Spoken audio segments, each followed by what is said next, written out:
Don't indulge yourself when you're just a housewife. Who do you think is supporting you so that you can live like this?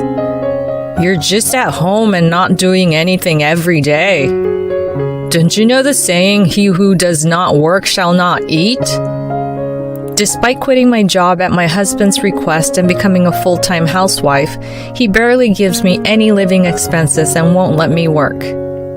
Aggressive and domineering, he would belittle people and laugh at them. This was my husband's true nature. I can divorce you anytime I want.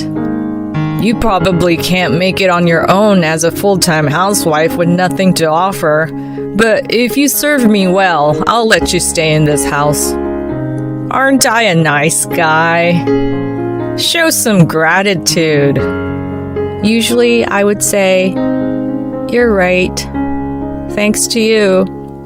I appreciate your hard work." There was no falsehood in those words of gratitude. I had faint hope that we would one day respect each other. But now I've reached my limit. I'm going to indulge myself. What? I'll divorce you and make money on my own to indulge myself. What are you talking about?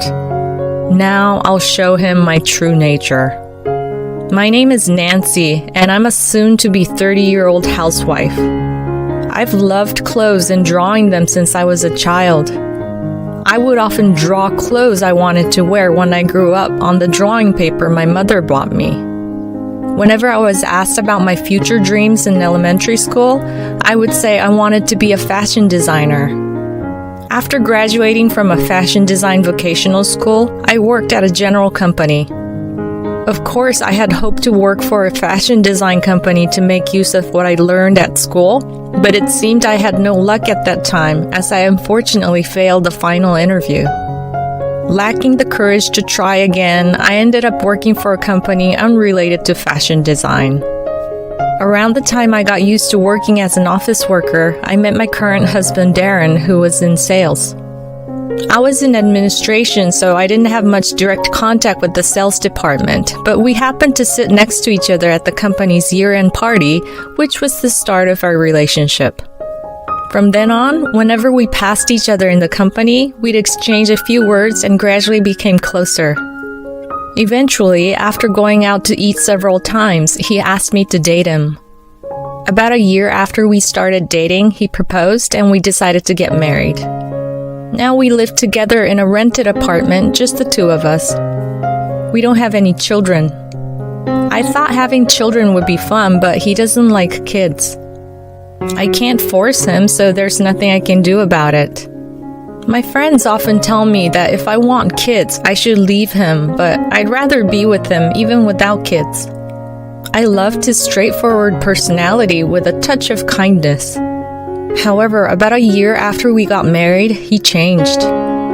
I quit my job and became a full-time housewife right after we got married because he strongly wished for it. His mother, my mother-in-law, was a successful career woman, but he didn't seem to like that. It appears that coming home from school to an empty house during his childhood still casts a shadow on his heart, and he wanted me to be at home to welcome him after work. I didn't have any particular dislikes to becoming a full-time housewife because my mother was one. On the other hand, I had started to find my job rewarding, even though the company I joined wasn't my first choice, and it was hard to leave. But I understood how he felt. Coming home tired to an empty house must be lonely. I didn't want to make him feel that way since I loved him. So I quit my job and became a full-time housewife. And about a year after becoming a housewife, his behavior suddenly changed one day. Hey Nancy, you're a housewife, so don't waste the money I earn. What's gotten into you? I'm not wasting money. I genuinely didn't know what he was talking about, so I responded that way, and he raised his voice. Don't talk back. You're just a housewife. Who do you think is supporting you so that you can live like this? You're just sitting at home all day and not doing anything. Don't you even think about being useful to me? Don't you know the proverb, he who does not work shall not eat? At that time, I thought he was just in a bad mood, so I said, I'm sorry. It's all thanks to you, to calm him down. But that was a mistake. Whether he got a taste for it or it became a habit, he kept verbally abusing me day after day. Along with that, he started giving me very little living expenses. This is all I get for this month's living expenses? We can't live on this. Don't complain. Just don't waste money. If you want to waste money, do it on your own. I can divorce you anytime I want. You probably can't make it on your own as a full-time housewife with nothing to offer, but if you serve me well, I'll let you stay in this house. Aren't I a nice guy? Show some gratitude. He became aggressive, a completely different person from a year ago. He never used to say things like that. I wonder what happened. Could it be that this was his true nature from the beginning? Why do you say such terrible things? Becoming a full-time housewife was your wish in the first place. Is money tight? If so, I can work part-time. If you don't like coming home to an empty house, I'll make sure I'm back before you are. When I said that, he laughed mockingly. You're too slow to work and be a housewife at the same time. It's absolutely not allowed because housework will be neglected. You should just stay at home and quietly do housework. After that, we had the same kind of exchanges repeatedly. Not only did he say these things directly, but he would also send me messages on my phone during his work hours, saying things like, I hope you're not eating an expensive lunch. Don't go shopping without permission. And just stay quiet at home. I couldn't accept these words at all. In the end, Darren didn't allow me to work part-time. So I had no choice but to make ends meet with the bare minimum living expenses he provided each month. In addition to the abuse from him, I gradually felt concerned as my life became increasingly difficult. Amidst this life, I received a call from Andrea, my best friend from vocational school. We used to meet frequently and have meals or go shopping before I got married, but we hadn't seen each other in a while. She laughed happily on the other end of the phone, saying, It's been a long time! I wanted to hear your voice! Hearing my best friend's voice for the first time in a while, I couldn't help but cry. I tried to keep the phone away from my face so she wouldn't notice, but she seemed to see right through me. Nancy, are you crying? What happened? I'll listen if you want to talk. Taking her up on her offer, I told her in detail about my current life. She quietly listened to my disjointed story without interruption. I didn't know Darren was like that. He seemed like such a nice person. I didn't notice at your wedding. I hadn't noticed either, and we have been together for a long time. It was only natural that she didn't notice after meeting him just once. Then she cleared her throat over the phone and said, I started a company, you know. Well, it's still small with only 2 employees. Really? Congratulations! You've always wanted to start a company since we were students. Thank you. I have a favor to ask you. Can you work as a fashion designer for my company? You can work from home. It was an unexpected and delightful invitation. But it's been quite some time since I graduated from vocational school, and I don't have the confidence to create good designs for work. Moreover, my husband has strictly forbidden me to work. I shared my honest feelings with her. What are you talking about?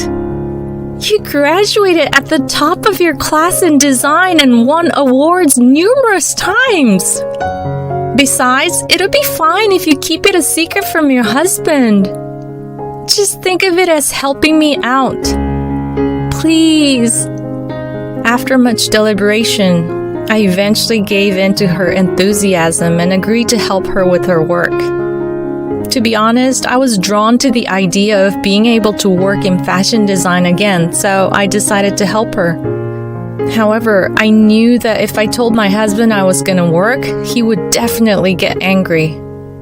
I decided to keep this a secret from him for the time being until I could come up with a good explanation. After that, I began working from home as a fashion designer only during the hours Darren was at work. There were some struggles at first because I was away from it for so long, but designing clothes was still enjoyable. I diligently worked through trial and error, and before I knew it, half a year had passed. I realized I was earning enough to be independent without relying on my husband's income. Of course, that was thanks to Andrea. She had promoted and introduced work to me, an unknown designer, which allowed me to earn this income. That's when I suddenly thought, is there any meaning to being married to Darren? The abuse continued even after I secretly started working in fashion design, and some months our living expenses were barely enough, if not in deficit. If I were unemployed, without a place to go, and without savings, I would have to rely on him, but now there's no need for that. Wouldn't it be better not to have a husband who lacks empathy and does nothing but insult me? That's it. I'll get a divorce. It felt so natural that I wondered why I hadn't thought of it before. It was as if my vision had suddenly cleared. While my resolve was still unwavering, I called Andrea to declare my decision. Andrea, I'm going to divorce Darren. I've decided to become independent. Finally, you've come to your senses. It's definitely better that way. I'll help you, so don't hesitate to ask if there's anything I can do. With her encouraging words in my heart, I promptly presented Darren with a completed divorce paper that very night. He sprang up from the living room sofa where he had been lying down without even changing his clothes after coming home from work. I placed the divorce papers on the table in front of the sofa. He snatched them up and looked at them closely before throwing them down roughly. What's this? Don't be stupid and talk about divorce. You should be serving me as a housewife for the rest of your life. It suits you perfectly. Besides, how will you live after the divorce? Where will you live? What about clothes? Food?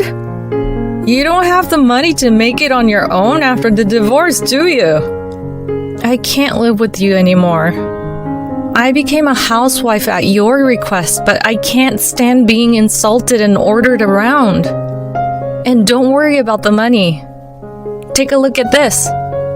I shoved something in front of his eyes. Nancy, why do you have so much savings?